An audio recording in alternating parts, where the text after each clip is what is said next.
Hey guys, I wanted to show you do some videos on some tools that are a must-have if you're going to be, whether you're a buyer or a seller, these are going to really help you out.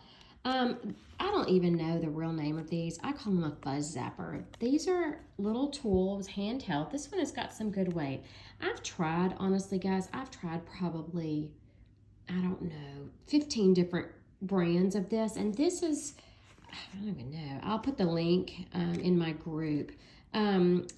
Butrol. This is my favorite one by far. Does the best job, lasts the longest, really does what it says it's going to do. But what these do is, if you know anything about quilts or even clothing that has any kind of a polyester typically to it, this has a polyester batting. So what happens is when it gets cleaned up and just over time, it's going to have pilling. Okay, that's these little fuzz balls that seem to just pop up. And this one, and it makes it's not dirty. This has actually been soaked and laundered by me, and it's not dirty, but this little pilling comes out. So what this machine little gadget does is it takes it off without damaging your fabric. The only thing you want to be real careful of, if you have a loose string, or in this case, this has cross stitching, so I'll show you. I just saw it. There's a place here, like here. You see this loose thread? I would not go over this. Okay, because that's a little pulled thread because it will jerk on that. So you want to be real careful if it's got something like this. So I'd be skipping over all the cross stitch areas and just going around the white.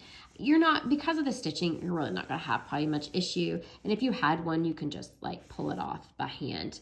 But I'm going to show you how this works. It's not super loud, but it has a little buzzing. So you're going to turn it on. There's different speeds. There's also a guard. I took it off. There's, this one has a couple of interchangeable sizes guards. This is the largest because it just is quicker and covers bigger area.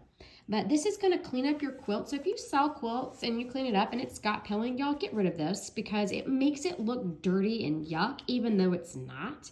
I'm going to splice together another video right after this, and it's a polyester quilt that I demoed on this. So I'm going to put that right behind to show you how dirty it kind of looks with that, and then when it's cleaned up, what the difference is. So I'll put that right into this one. So what you're going to do is just turn it on.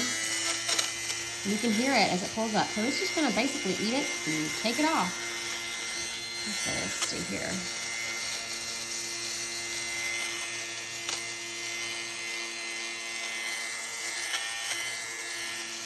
You can hear it when it gets up. Let's see if I'm in another spot. Here's another spot. Okay, watch this.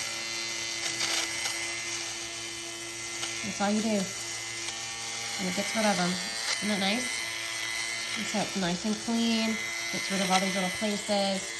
Doesn't damage anything. It's great. This is also great for sweaters. Anything that has this. Flannel tends to do this a lot. A lot of times, I had somebody comment one time about how awful it was because there was a flannel backing of the quilt that really did this. Once it's washed, it's going to do this. So this is just a quick way, and this covers a lot of area. You don't have to go slow. And then when you're done, it just stores it in this all the fuzz ends up in this thing. This pops off, you dump it in the trash, and you're done. And that's how, this is definitely a must-have tool if you're going to do linens because it's going to get rid of all that stuff and just clean up your items and make them look really nice and get them ready to sell. So look for the link. If you don't follow me on Facebook, do get on Facebook. I have a business page called Queen of Hearts Vintage Treasures, and it has my logo on there. On that page, you'll find links to all the products that I'm talking about. You'll find links to the things that I like to use to clean, to soak, the center paw, all the things that are my must-haves and my favorites that I've gotten over the years. The links are going to be on that page. Also on Facebook, you're going to find there's also a group. If you have enjoyed these videos and you were just like, well, this is all great, but I'm probably not going to sell. I just really like to buy, and I love all the things you're showing. Join my Facebook group. I do have live auctions that go on my page, but most of my things will be sold in the group. It's a closed group. You just have to join. Queen of Hearts Vintage Treasures Sales and Auctions is the name of it, and I will... there's a couple of questions just to kind of keep out the spammers, so answer those and join, and that's where I have flash sales, and I have a few guest seller friends that join me as well in that group. So I'll have all of these great things This one is going up today, actually. So this will be listed there. All the quilts, tablecloths, linens, salt and pepper shakers, Pyrex, you name it. We have got it. So get on Facebook, like my page, and be sure to follow Queen of Hearts Vintage Treasures and join the groups to get you some vintage goodies too.